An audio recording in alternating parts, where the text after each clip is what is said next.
Okay guys, good afternoon no. So ngayong araw ay pwede na pala tayong mag-release ng butcher. So ang release natin sa butcher is dalawang set lang ng pair. Sa gal naman isang set lang talaga ng pair yung kaya kong ibigay.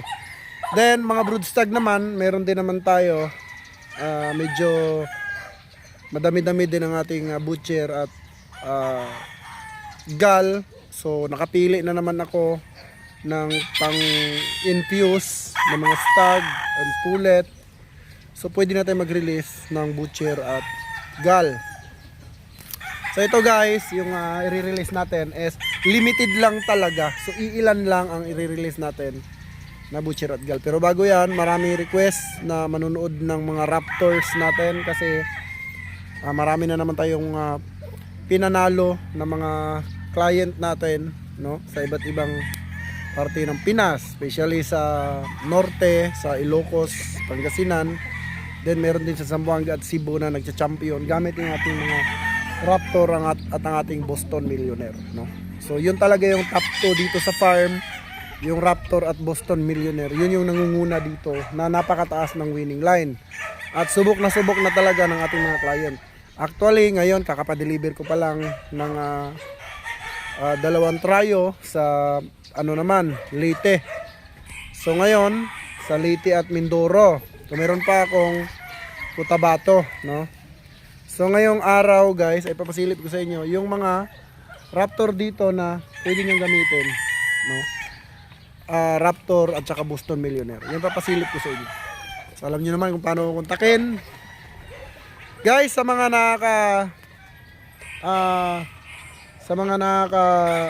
gamit ng ating linyada na nag-update, maraming salamat sa inyo sa update. So tara, silipin na natin at maraming nag-aabang sa ating vlogs. Let's go. So guys, ito yung ating Boston Millionaire. Papansin nyo, pulang linaw. Gandang sukat. So ito guys, matalinong manok ito, mahirap ito tamaan. At dominance, no? Dominance po itong mga Boston Millionaire. So kung meron kayong medyo kulang sa talino na manok, pwede nyo haluan ito, mga idol. Yan ang aking Boston Millionaire na mga high quality dito sa farm, na mga magaganda talaga yung record. So nilalaban namin ito ng street breed, itong Millionaire. Pwede nyo rin i-infuse sa inyong mga hatch. So nagsubok ako ng tornado hatch sa Millionaire guys. Maganda talaga yung record, no, kasi sa walo guys, 7 yung nanalo, 1 lang yung natalo. Yung Tornado Armalite cross sa Boston Millionaire. So yan po siya, puro po yan. Pwede nyo pong kunin yan mga idol. Ayan lang po, TP number 1. Guys, ito naman ang ating Raptor. Ayan, Raptor po ito mga idol. Pugi niyan mga idol. Ito guys ay ito, kapatid ni Maton yung nanay. Tapos tatay ni Maton yung tatay. Ayan. Ito, back to father na Raptor. Ang ganda din ng sukat guys, oh. Ang ganda ng sukat, oh. Commercial naman ito. Ayan, commercial type po yan mga idol na Raptor. Pogi, guwapo.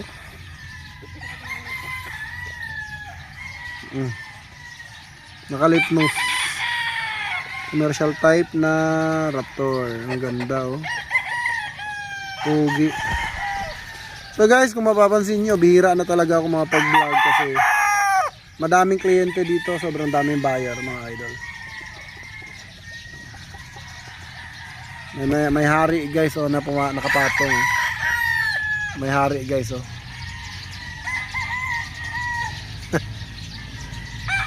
Grabe itsura guys, oh.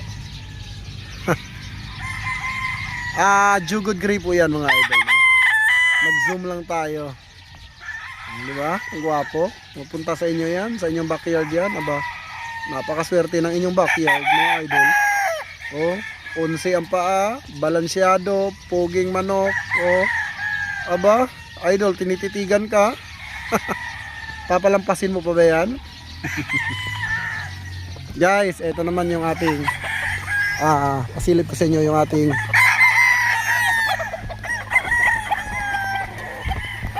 Raptor. Ayan. Raptor, guys.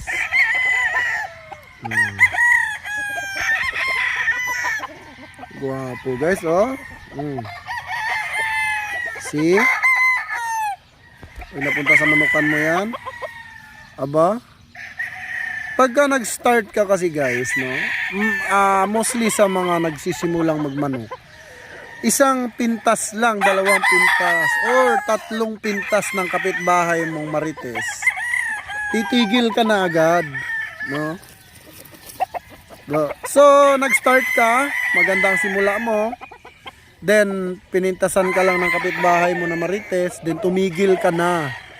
Dapat hindi ganon, no? Kung gusto mo talagang umangat, kung gusto mo talagang makilala, kailangan mong lamunin lahat ng panglalait ng kapitbahay mo.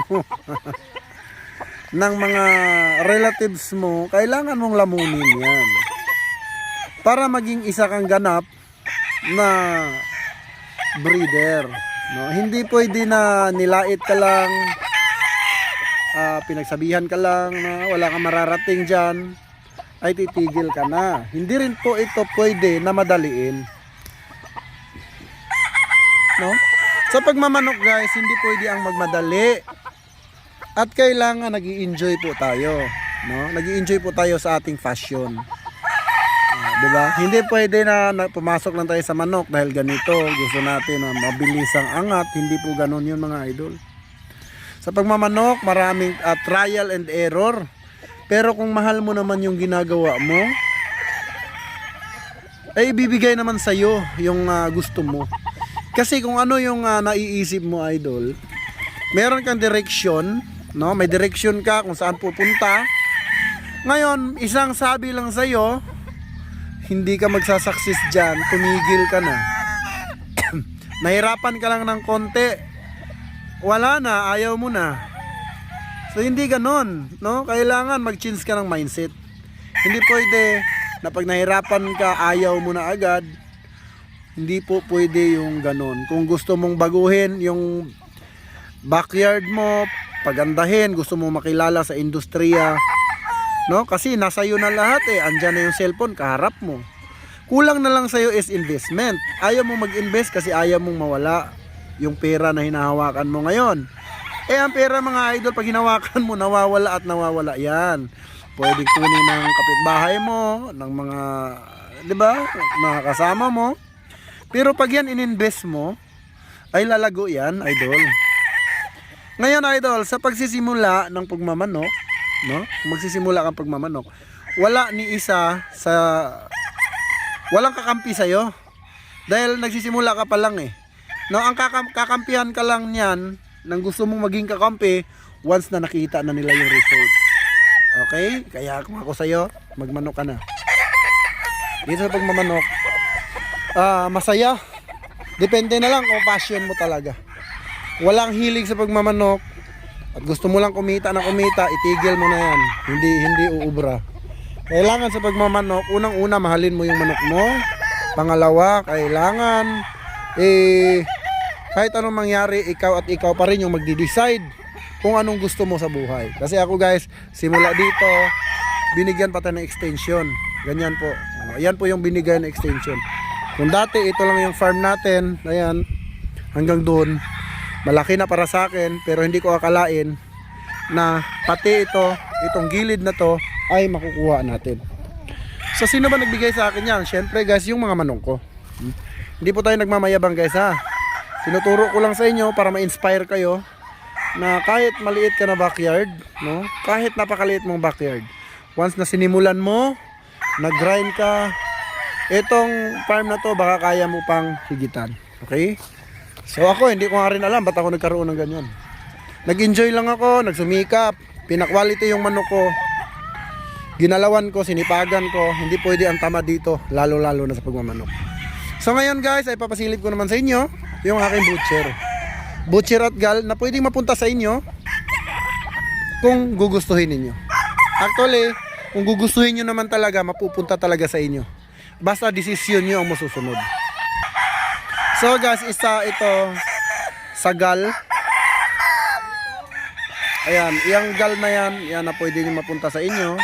Pero guys, isang halira po yan. Ayan, isang halira po yan. Ayan, ang gal natin. Ito pa. Okay, ngayon, ito naman yung butcher.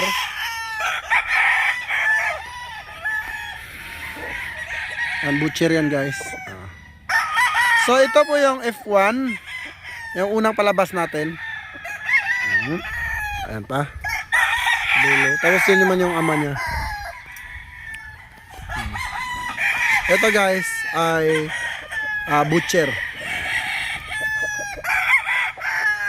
So papansin nyo, lahat ng palahi natin na butcher at gal, mostly straight comb. Straight comb po yan. At itong mga manok na to guys, no, ay hindi po ito rush. No, hindi ko po talaga ito nirarush. Ayan. So baka isipin nyo, oy, nirarush si GTP, baka pwedeng anuhin natin, buutin natin, na hindi pwede yon mga idol, no. So, ayan po sila, kalera. So yun lang ating vlog for today. Maraming salamat. God bless you all. Mabuhay ang bayang Sabongero.